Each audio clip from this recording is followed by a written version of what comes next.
What is going on, you guys? It's your girl Diana, back at you with another YouTube video. As I'm sure most of you saw, this morning, bright and early, we got a brand new Pokemon Presents. And during this extra long Pokemon Presents, we got a ton of new information on the Pokemon Scarlet and Violet DLC, including a release date, and a ton of other fun events that we can expect in the next few weeks. There's a lot of information to cover, so let's go ahead and hop into the details.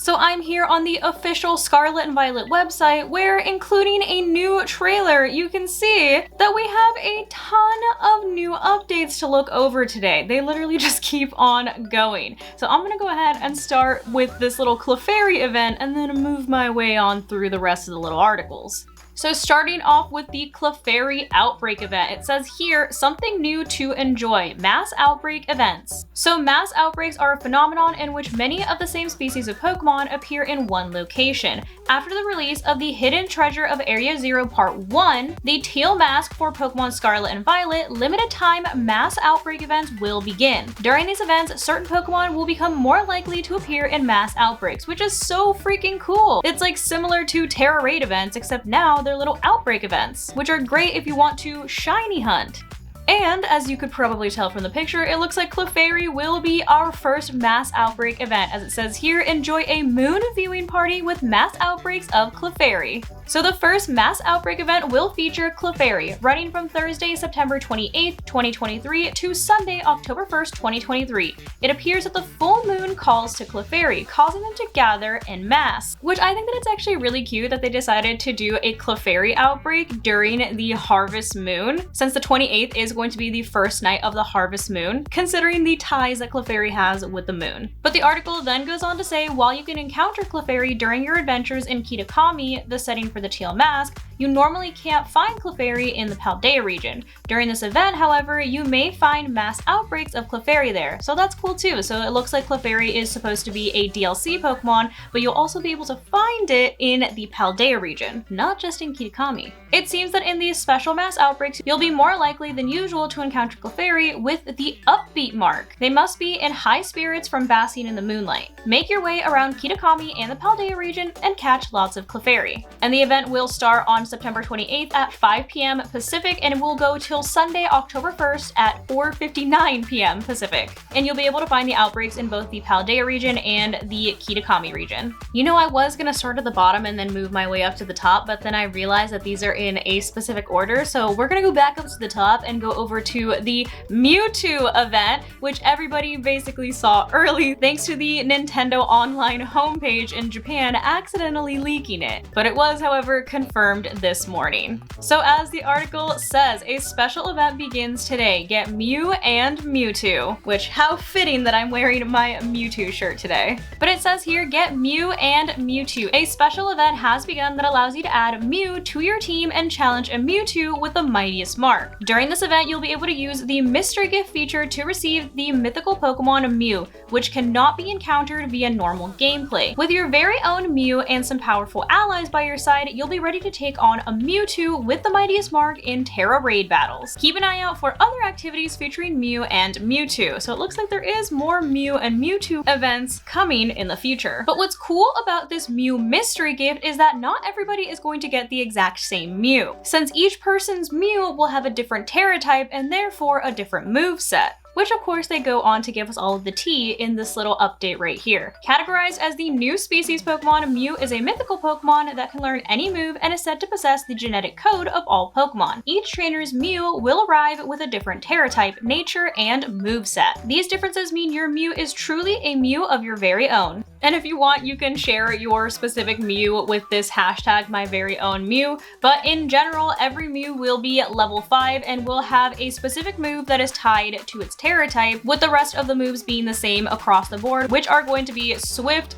Light Screen, and Life Dew. So some pretty good support moves in Light Screen and Life Dew, which I'm sure you'll need considering that you're going up against a freaking Mewtwo. They're probably not going to make this raid very easy. And of course, since it is level 5, that does give you the option to train it however you would like EV wise. And of course, each individual nature will also differ depending on what kind of Mew you get. I actually ended up getting a Rock Terra Mew, which has me thinking maybe the Mewtwo's will be different Terra types as well. Like maybe they won't all be Psychic type, but that's just me guessing. I literally have no idea. Maybe they just wanted to be quirky by giving everybody an individual Mew, but all the Mewtwo's will still be Psychic. But in order to get your own Mew, so you can see which one you get, you're just gonna go ahead and go to your Poke Portal and claim it through the passcode link on the mystery gift section, and the code is Get Your Mew, and you will have until September 18th, 2023 at 7:59 a.m. Pacific to claim your Mew. We did also, of course, get some more information on the DLC in addition to the Mewtwo Terra Raid event. Explore Kitakami by orienteering during your school trip. After arriving in Kitakami for a school trip in the Hidden Treasures of Area Zero Part 1, the Teal Mask, you'll get to explore the land's rich history by participating in an orienteering activity. You and other students will be tasked with traveling the land in search of signboards that depict stories from one of the Kitakami's oldest folktales. As you learn more about the history of Kitakami, you may even unmask its mysteries. So obviously this is going to be the storyline that you go through to, I'm assuming, eventually get Ogerpon. We were also introduced to a couple of new DLC characters, including Briar, which Miss Briar is a teacher at the Blueberry Academy and is in charge of the school trip that you'll be embarking on. She'll visit your academy in the Paldea region to meet with you before setting out. Briar has an extremely inquisitive disposition and shows a keen interest in the terrestrial phenomenon, which I love that her earrings are literally like a terrestrial like symbol. And here are just a couple of screen grabs that we have from in the game of what Briar is going to look like and you meeting her at the bus stop, which when I saw one of the trailers for the DLC, I was like, I feel like these bus stops are gonna mean something, or that's how we're gonna be able to go to the actual DLC area, and I was correct, I would just like to say. We also have a bit of new information on Ogerpon. It says here, the legendary Pokemon Ogerpon has been discovered in its terrestrialized state. Ogerpon has recently been sighted in its terrestrialized state in the Hidden Treasure of Area Zero Part 1, the Teal Mask, but its appearance seems to differ from that of most other Terra Pokemon. Exactly what sort of power this legendary Pokemon possesses is still unknown, which I think this literally just confirms that this is going to be the new gimmick for the DLC, is that some Pokemon are going to have different forms when they terrestrialize, which that's another thing that people have been kind of talking about for the past couple of months. So it looks like it's official that, I mean, at least Ogerpon is going to have a different form when it terrestrializes. Another thing that was introduced in the latest trailer for the DLC is like these little snapshots, which kind of reminded me of Pokemon Snap. So it says here, search for Pokemon to photograph in the Timeless Woods. During your adventure in the Hidden Treasure of Area Zero Part 1, the Teal Mask, you will encounter Perrin, a young woman who is visiting Kitakami in hopes of encountering and photographing a certain Pokemon. Your search for this mysterious Pokemon will take you into the Timeless Woods, a place where the people of Kitakami rarely tread. With Perrin by your side, you'll be able to take snapshots of Pokemon in the area as you seek out the mysterious Pokemon together. I wonder if this is also like you looking for Ogerpon, unless we're gonna get another Pokemon introduced in addition to Ogerpon. We do also have a bit of information on Perrin. It says here, Perrin is a camera-loving traveler with an easygoing personality.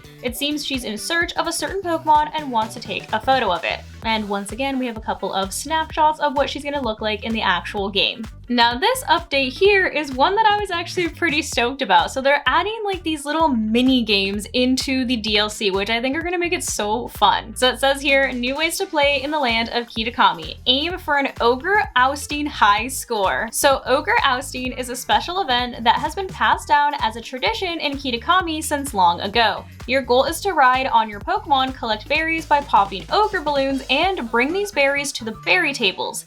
As a reward, you'll receive Mochi that can be used to increase the base points of your Pokemon's stats, like vitamins, so perfect for EV training, or even a fresh start Mochi, which when I saw that, I was like, thank God, it's an Eevee reset Mochi, so you don't have to do the berry reset method anymore. You'll also be able to try your hand at Ogre ousting with up to 3 players online or via local wireless connection. Try using teamwork to take on harder difficulty levels together. For example, some players could focus on popping far away balloons while others drive off the greedy Pokemon that come after the berries that you've all gathered. Look at this little Munchlax trying to steal these berries. This is actually so, like, I love this. I like that they added something like this. I think that it'll make it so fun. And it makes like gathering like berries that you need to like Eevee reset your Pokemon if you are trying to build Pokemon for Terra raids, competitive, whatever, like less of a chore, because right now grinding for berries or having to buy them from the actual auction just is so like tedious and is such a like chore. Like I would much rather be playing a mini game and gathering things that I need to do the same thing. There's also this section here that says taking photos with your Pokemon just got more fun. So there's the Roto Stick, which it says during your adventure you can receive the Roto Stick. It lets you take photos with wider angles, which is great for capturing moments together with your friends or Pokemon. Use the Roto Stick to take your photos to the next level. They literally gave us a selfie stick. Wow, we love it. Direct your Pokemon. You can now tell your Pokemon walking alongside you to wait in place.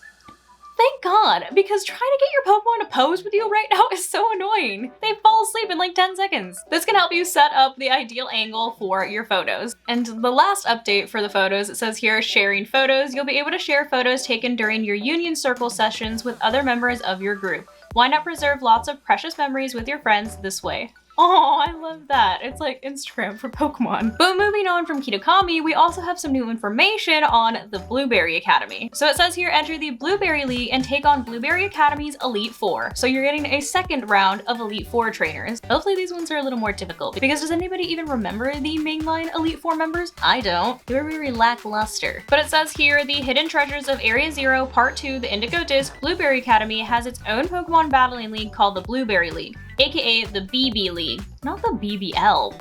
Ooh. Please! Where students battle each other and climb the ranks based on their own skills. The school's top 4 trainers, known as the BB League Elite Four, the BBL Elite Four, and they're looked up to by the entire student body. You'll receive an invitation to join the Blueberry League from Drayton, a member of the BB League Elite Four. You'll be able to take on the BB League Elite Four in the Terranium, where each biome is occupied by a different member of the BB League Elite Four. Elite Trials preludes the BB League Elite Four battles. To battle one of the BB League Elite Four, you must first pass the Elite Trial. Each trial is different. Aim to defeat the BB League Elite Four and become the best trainer in the Blueberry Academy. So for the flying trial, which I saw this in the DLC trailer too, and it looked so freaking cool. It says, in order to tackle the elite trial set by Amari's, your legendary Pokemon, Koraidon or Miraidon, can take a supplement that will grant it the power to fly. It seems this power is only temporary, but perhaps someday this hidden potential will be fully unleashed. So you're not just gliding in this challenge, you're literally straight up just flying, which if we can keep that, that would be so sick. That would be very convenient, and I would love to be able to just fly wherever I want and not run into any of those pesky tiny Pokemon like the freaking Rookies, please. And here are the different members of the Elite Four. We have Lacey, which we've already seen. Lacey, and it says Lacey is earnest and caring, and she will show you around Blueberry Academy once you arrive. And we also have Crispin, who is clearly a chef and enjoys cooking and red-hot battles. After club activities are finished, he often puts his cooking skills to work so that he and other 3 members of the Elite Four can all enjoy a meal together. And then we also have these 2 new additions as well, which are Amari's. So Amari's is a taciturn and keeps her cool in any situation. But underneath that ironclad exterior, she seems to really care about her friends. And then we also have Drayton, which Drayton may act lackadaisical, but apparently he's a force to be reckoned with in battle. He doesn't seem to go to class often, and rumor has it he's had to repeat a year thrice already. Bro really got held back 3 times.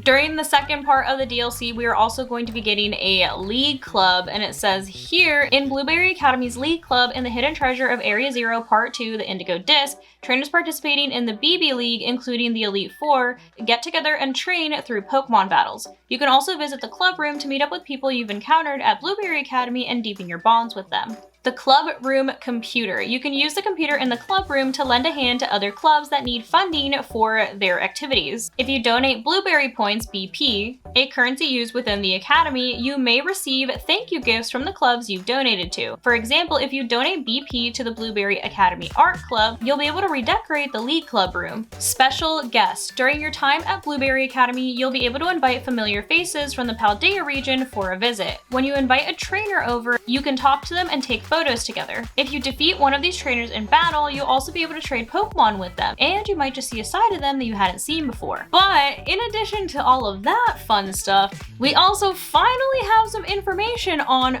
baby Terapagos, which is not a baby Terapagos, but is actually just Terapagos in a different form. So 2 forms of the legendary Pokemon Terapagos. It's become clear that this recently discovered mystery Pokemon is in fact the legendary Pokemon Terapagos in its normal form. It turns out that the form Terapagos was first discovered in is its terrestrial form. Apparently, Terapagos is capable of taking on multiple distinct appearances.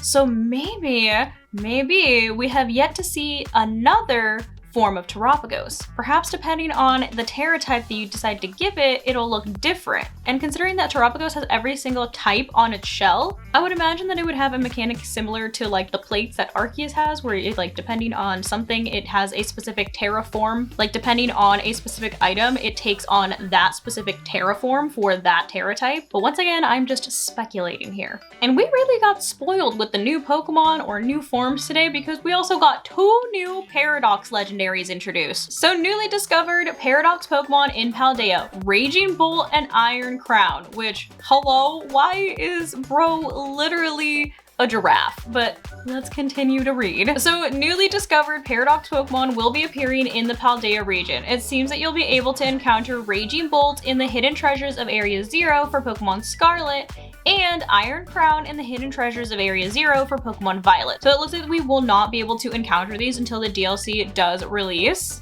And of course, depending on if you have Scarlet or Violet, they are also version exclusives. So if you have Scarlet, you are going to be able to encounter Raging Bolt, so you'll get your Giraffe Raikou. And if you have Violet, you'll be able to encounter Iron Crown, so you will get your Robot Cobalion. Which I'm not gonna lie, Iron Crown looks sick, but Raging Bolt, please, who approved this design? He's looking like Littlefoot out here, straight out of the Land Before Time. And then the last bit of information that we did get on the DLC is how exactly the second half of the DLC is going to tie back to the Paldea region, considering the entire DLC is titled The Hidden Treasure of Area 0. So an expanded story connecting back to the Paldea region. On top of your school trip in Kitakami and your studies abroad at Blueberry Academy, the story of the hidden treasure of Area 0 will tie back to the Paldea region as well. And it looks like we do have a couple of screenshots of, well, this is apparently just Mesagoza and the crater, so thanks for that, I guess. Wow, gee willikers, that was so much information, but apparently there's gonna be something going on in Area 0 at the end of the DLC. But that is going to be all of the information that we have so far on what's to come in the next couple of weeks, and of course what we can expect in the DLC, which we do also finally have a release date for Part 1, the Teal Mask, which will be set to release on Wednesday, September 13th, 2023. We do also have a tentative date for the Indigo disc, which it does say that it will release winter 2023. So I'm assuming that it will release closer to Christmas time. But we are literally so close to getting Part 1. It's just a couple of weeks away at this point. But leave a comment down below what you're looking forward to over the next couple of weeks. But that's gonna go ahead and wrap it up for today's video. Hopefully you guys found this video helpful, and if you did, I kindly suggest you consider subscribing so that I can continue to make content for you guys. And if you are already subscribed and you would like another way to support the channel, feel free to check out the merch store. There is a link down below in the description that takes you to not only my merch store, but also all of my other socials, so you can keep up what I'm doing on a daily basis. But thank you guys so much for watching, and thank you to those of you who have joined the channel as members. I appreciate you all so much. I love you guys, and I will see you in the next video. Bye guys.